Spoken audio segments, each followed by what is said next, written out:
War, love, determination, obsession, poles asunder, yeah! Poles asunder, yet subtly nigh, antithetical but equally deadly. Which side will vanquish the other in a war? Let us fancy, for a few picoseconds, what would resemble a battle between those two forces. A worldwide territory dispute between gangs of dull wit.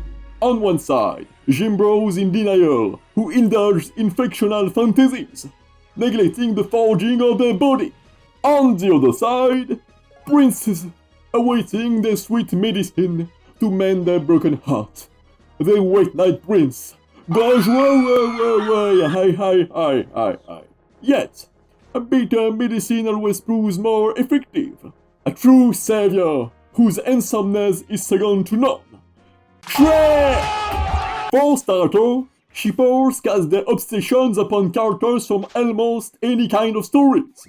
As for Powerscalers, unless completely psychological driven stories, insofar as fights are entailed, comparisons shall be made. For this reason, power level systems such as in Dragon Ball Z, with sheer numbers to assess one's strength, are disliked. This could be deemed as an attempt to unmake debates before they even hatch, yet it says to ease the narration. Lest it ends like this. 5.5 post-awakened claimants equals Rimuru. A half post-awakened claimant and a quarter pre-awakened claimant equals Yuna. Even worse when those power level systems are constantly defied according to the story's needs. Thus, a power level system is meaningless, save for the author's mind. Powerscalers cannot be foiled by such shallow means. Regarding shippers, let us try it will be tantamount to begging for death. And be that as it may, any gesture, a third word or reaction is perceived as sus. Piddling readiness at its finest. Considering this, in that not everyone has the same concept of liking someone, a like bar will be pointlessly bothersome.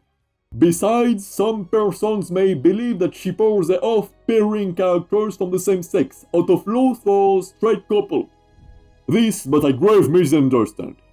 Okay, shippers are firm believer of the locally worldwide known human polarity theory. UI. In order to draw one another, two bodies must share the same characteristics. A stick can draw another stick. A peach can draw another peach. A stick cannot draw a peach. This an unpitchable logic. With similar reasoning as shippers though power-wise, Powerscalers count each grain of dust left by one's character's strikes on the ground. Or it can be the amount of sweet drop trickling across character's face while fighting. Any element is an auspicious boon to avail as a base for hierarchization. Incidentally, Zoro was not sweating there. The environment he wanders in is laced with condensed air.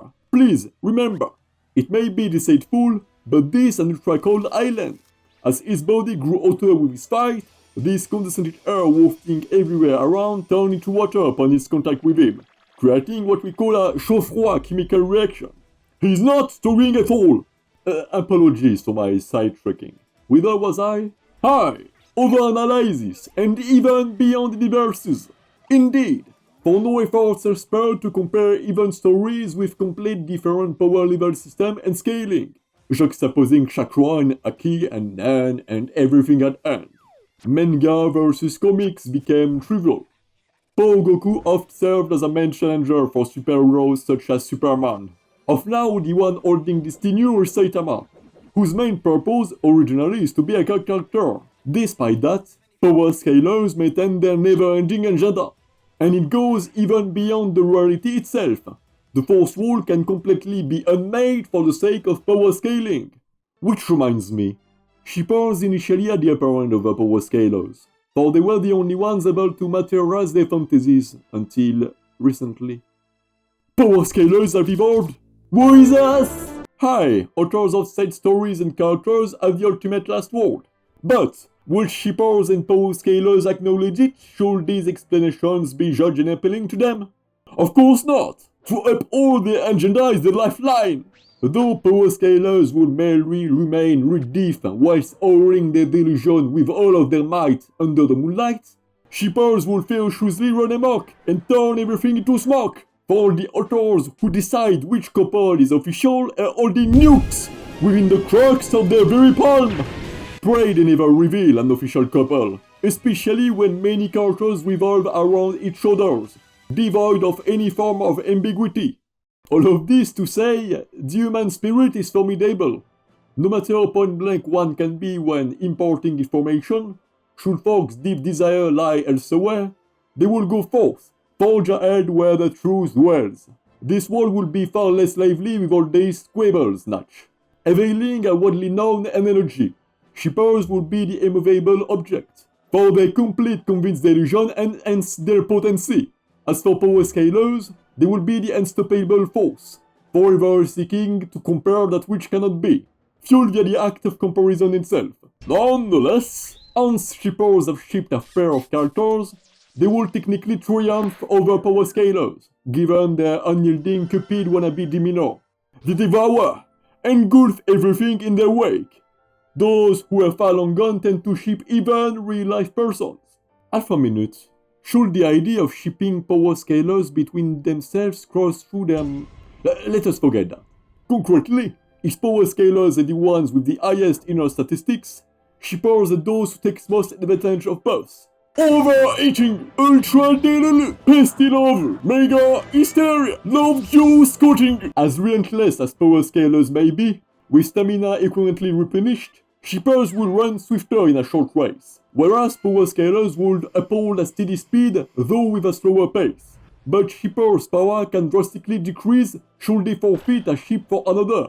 Bereft of Cupid wannabe power for a given albeit short time, Powerscalers should lay waste upon them at this exact moment of weakness. On the other hand, Powerscalers shall not such shortcomings, for the quest of Powerscaling never ends. There is no delay ounce their interest rate elsewhere.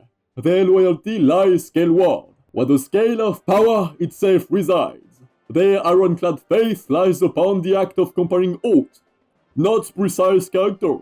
Endless possibilities await, along with fruitless debates. Time has no hold on them. We, imagine, living beings in flesh and blood as you and I, spending both their free time and energy to compare anything, picking each time two sides with no correlation whatsoever, setting some fixed rules and conditions for them to battle in, dispelling convenient factors for their arguments all the while, and inventing scientific facts to bolster their sayings atop all. Preposterous! To conclude, during a war of attrition, Powerscalers will be victorious, as long as none waste some pride with Yuzuku draws Ochako right in over it. Though the faintest they fear on numbers could awaken shippers' domain potential. A little small detail escaped me. What if? Nay, they won't. Shippers will never listen.